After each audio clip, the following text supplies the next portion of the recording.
Hi hello ಎಲ್ಲರಿಗೂ ಊಟದ ಡಬ್ಬಿ ಚಾನಲ್ಗೆ ಎಲ್ಲರಿಗೂ ಸ್ವಾಗತ. ಇವತ್ತು ಬಹಳ ರುಚಿಯಾಗಿ ಹಾಗೆ ಬಹಳ ಸುಲಭವಾಗಿ ಮೃದುವಾಗಿ ಮಾಡಿಕೊಳ್ಳುವಂತಹ ಜೋಳದ ಹಿಟ್ಟನ್ನು ಬಳಸ್ಕೊಂಡು ಪಡ್ಡನ್ನು ಮಾಡೋದನ್ನು ತೋರಿಸಿದ್ದೀನಿ. ಇದನ್ನು ಮಾಡೋದಕ್ಕೆ ಬಹಳ ಕಡಿಮೆ ಸಾಮಗ್ರಿನೂ ಬೇಕು, ಹಂಗೆ ಬಹಳ ರುಚಿಯಾಗಿಯೂ ಇರ್ತೈತಿ, ಆರೋಗ್ಯಕರವಾಗಿಯೂ ಇರ್ತೈತಿ. ಬಹಳ ಸುಲಭವಾಗಿ ಸರಳವಾಗಿ ಮಾಡಿಕೊಳ್ಳುವಂತಹ ಪಡ್ಡಿನ ರೆಸಿಪಿ ಇದು. ಇದನ್ನು ಮಾಡೋದಕ್ಕೆ ನಾನು ಇಲ್ಲೇ ಮೊದಲು ಒಂದು ದೊಡ್ಡ ಬೌಲ್ ಆಗುವಷ್ಟು ಜೋಳದ ಹಿಟ್ಟನ್ನು ಸಾನಿಸಿ ತೊಗೊಂಡಿದ್ದೀನಿ. ಹಂಗೆ ಒಂದು ಸಣ್ಣ ಕಪ್ ಆಗುವಷ್ಟು ಚಿರೋಟಿ ರವೆ ತೊಗೊಂಡಿದ್ದೀನಿ. ಅದ ಪ್ರಮಾಣದೊಳಗನ 1 ಕಪ್ ಆಗುವಷ್ಟು ಗಟ್ಟಿ ಮೊಸರನ್ನು ತೊಗೊಂಡಿದ್ದೀನಿ. ಹಂಗೆ ಸಣ್ಣದಾಗಿ ಕಟ್ ಮಾಡಿಟ್ಕೊಂಡಿರುವಂಥ ಒಂದು ದೊಡ್ಡದಾಗಿರುವಂಥ ಉಳ್ಳಾಗಡ್ಡಿ, 3 ರಿಂದ 4 ಸಣ್ಣದಾಗಿ ಕಟ್ ಮಾಡಿಟ್ಕೊಂಡಿರುವಂಥ ಹಸಿಮೆಣಸಿನಕಾಯಿ, ಸ್ವಲ್ಪ ಕೊತ್ತಂಬರಿ, ಹಂಗೆ ಒಂದು ಸ್ವಲ್ಪ ಜೀರಿಗೆ, 1 ಚಮಚ ಆಗುವಷ್ಟು ಸಕ್ಕರೆ, ಹಂಗೆ ರುಚಿಗೆ ಬೇಕಾಗಿರುವಷ್ಟು ಉಪ್ಪನ್ನು ತೊಗೊಂಡಿದ್ದೀನಿ. ಮೊದಲಿಗೆ ಹಿಟ್ಟು ಕಲಿಸೋವಾಗ ಜೋಳದ ಹಿಟ್ಟನ್ನು ಹಾಕೋಬೇಕು. ಜೋಳದ ಹಿಟ್ಟಿನ ಅರ್ಧ ಭಾಗಕ್ಕಿಂತ ಒಂದು ಸ್ವಲ್ಪ ಕಡಿಮೆನ ಚಿರೋಟಿ ರವೆಯನ್ನು ತೊಗೋಬೇಕು. ಇದು ರವೆ ಹುರಿಲಾರ್ದನ ಐತಿ, ಹಂಗೆ ಪ್ಲೇನ್ ಆಗಿರುವಂತಹ ರವೆಯನ್ನು ತೊಗೋಬೇಕು.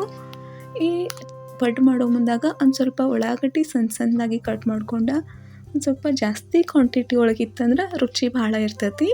ಹಂಗೆ ಇಲ್ಲಿ ಸಣ್ಣದಾಗಿ ಕಟ್ ಮಾಡ್ಕೊಂಡು ಹಸಿಮೆಣಸಿನ್ಕಾಯಿನೂ ಸೇರಿಸ್ಕೊಂಡಿದ್ದೀನಿ. ಒಂದು ಸ್ವಲ್ಪ ಕೊತ್ತಂಬರಿ ಸೇರಿಸ್ಕೊಂಡಿದ್ದೀನಿ. ನೀವು ಕೊತ್ತಂಬರಿ ಜೊತೆ ಕರಿಬೇವು ಬೇಕಾದ್ರೂ ಒಂದು ಸ್ವಲ್ಪ ಕಟ್ ಮಾಡಿ ಸೇರಿಸ್ಕೋಬಹುದು.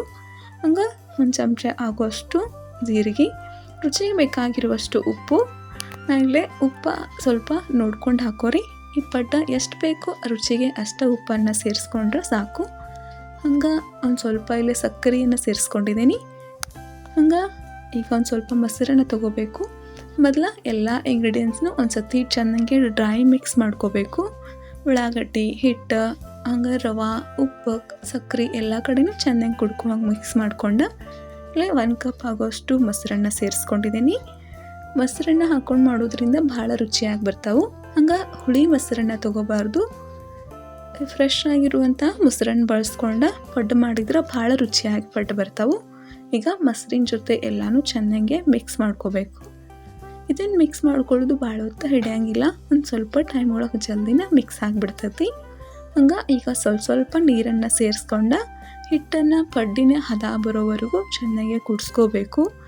ಹಿಟ್ಟನ್ನು ಕುದಿಸ್ಕೋವಾಗ ಸ್ವಲ್ಪ ನೀರನ್ನು ಹಾಕ್ಕೊಂಡು ಮಾಡಿದ್ರೆ ಹಿಟ್ಟು ಭಾಳ ಚಲೋದಂಗೆ ಕುಡ್ಕೊಂಡು ಬಿಡ್ತೈತಿ. ಹಂಗೆ ಒಮ್ಮೆ ಅತಿಯಾಗಿಯೂ ನೀರು ಸೇರಿಸ್ಕೊಂಡು ಕುದಿಸ್ಕೋಬಾರ್ದು, ಆವಾಗ ಹಿಟ್ಟೆಲ್ಲ ಗಂಟು ಆದಂಗೆ ಆಗಿಬಿಡ್ತೈತಿ. ಅಷ್ಟೊಂದು ಸರಿಯಾಗಿ ಪಡ್ಡು ಬರೋಂಗಿಲ್ಲ. ಒಂದು ಸ್ವಲ್ಪ ಹಿಟ್ಟನ್ನು ಸೇರಿಸ್ಕೊಂಡು ನೀರನ್ನು ಹಾಕ್ಕೊತ ಹಿಟ್ಟನ್ನು ಕಲಿಸ್ಕೊತ ಇರಬೇಕು.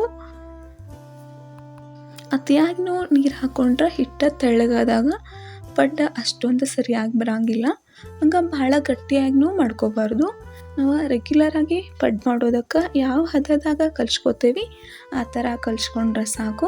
ಈಗ ನಿಮಗೆ ನೋಡಿದ್ರೆ ಗೊತ್ತಾಗ್ತಿರ್ಬೋದು ಹಿಟ್ಟು ಎಷ್ಟು ಚಂದ ಕುಡ್ಕೊಂಡೈತಿ ಅಂತ.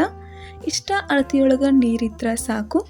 ಹಂಗೆ ಈ ಪಡ್ಡು ಮಾಡ್ಕೊಳ್ಳೋದಕ್ಕೂ ಭಾಳ ಇಂಗ್ರೀಡಿಯೆಂಟ್ಸು ಬೇಕಾಗಿಲ್ಲ, ಕಡಿಮೆ ಸಾಮಗ್ರಿ ಒಳಗನ ಪಡ್ಡು ಅಂತ ಮಾಡ್ಕೋಬಹುದು. ಈಗ ಒಂದು 15 ರಿಂದ 20 ನಿಮಿಷ ಇದನ್ನು ನೆನೆಯೋದಕ್ಕೆ ಬಿಡಬೇಕು. ಒಂದು 15-20 ನಿಮಿಷ ನೆನೆಸಿದ್ರೆ ಸಾಕು.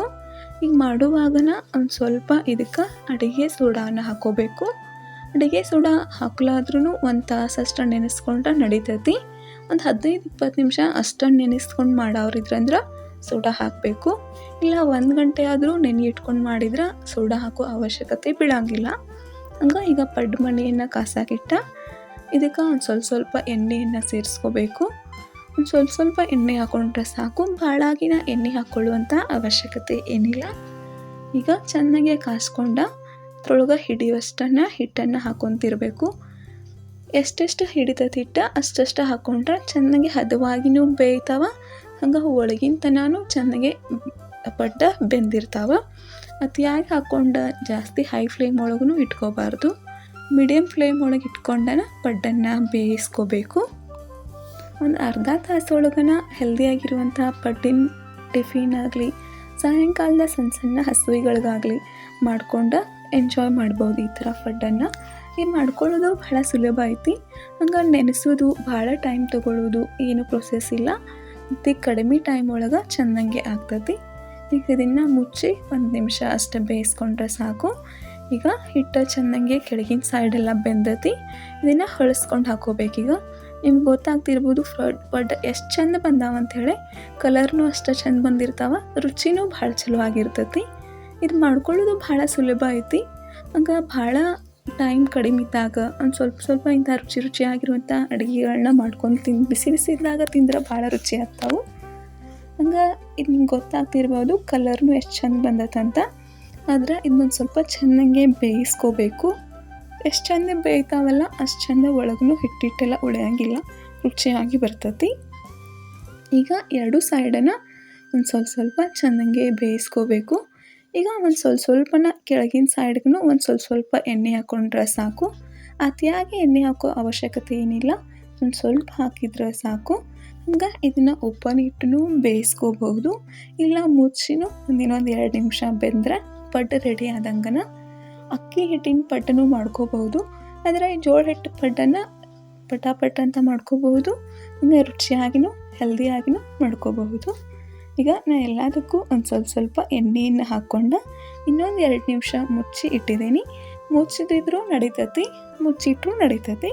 ನಾನು ಮುಚ್ಚಿ ಬೇಯಿಸಿದ್ದೀನಿ. ಈಗ ಇದನ್ನು ತೆಗೆದ್ರೆ ಪಡ್ಡು ರೆಡಿ ಆದು. 2 ಸೈಡ ಚೆನ್ನಾಗೆ ಬೆಂದಿರ್ತಾವೆ. ಇನ್ನು ನಿಮಗೆ ನೋಡಿದ್ರೆ ಗೊತ್ತಾಗ್ತೈತಿ. ಹಂಗೆ ಕಲರ್ ರುಚಿ ಎಲ್ಲನೂ ಚೆನ್ನಾಗಿರ್ತೈತಿ. ಕಾಯಿ ಚಟ್ನಿ ಜೊತೆ ಇಲ್ಲ ಶೇಂಗಾ ಚಟ್ನಿ ಜೊತೆ ಈ ಪಡ್ಡನ್ನು ತಿಂದ್ರೆ ಭಾರಿ ಅಂದ್ರೆ ಭಾರಿ ರುಚಿಯಾಗಿರ್ತಾವೆ. ಹಂಗೆ ಈ ಪಡ್ಡಿನ ರೆಸಿಪಿ ನಿಮಗೆ ಹೆಂಗೆ ಅನಿಸಿತು, ನೀವು ಟ್ರೈ ಮಾಡಿದ್ರಿ ಅಂದ್ರೆ ಕಮೆಂಟ್ ಸೆಕ್ಷನ್ ಒಳಗೆ ತಿಳಿಸ್ರಿ. ಹಂಗೆ ನಮ್ಮ ಚಾನಲನ್ನು ಲೈಕ್ ಮಾಡಿರಿ, ಶೇರ್ ಮಾಡಿರಿ. ನಿಮ್ಮ ಫ್ರೆಂಡ್ಸ್ ಆ್ಯಂಡ್ ಫ್ಯಾಮಿಲಿ ಜೊತೆ ನಾವು ಕಳಿಸುವಂಥ ವಿಡಿಯೋಗಳನ್ನ ಶೇರ್ ಮಾಡಿರಿ. ಹಂಗೆ ನಮ್ಮ ಚಾನಲ್ಗೆ ಸಬ್ಸ್ಕ್ರೈಬ್ ಮಾಡ್ಕೊಂಡ್ರೆ ಸಪೋರ್ಟ್ ಮಾಡಿರಿ. ಬಾಜು ಬರುವಂತಹ ಬೆಲ್ ಐಕನನ್ನು ಕ್ಲಿಕ್ ಮಾಡಿರಿ.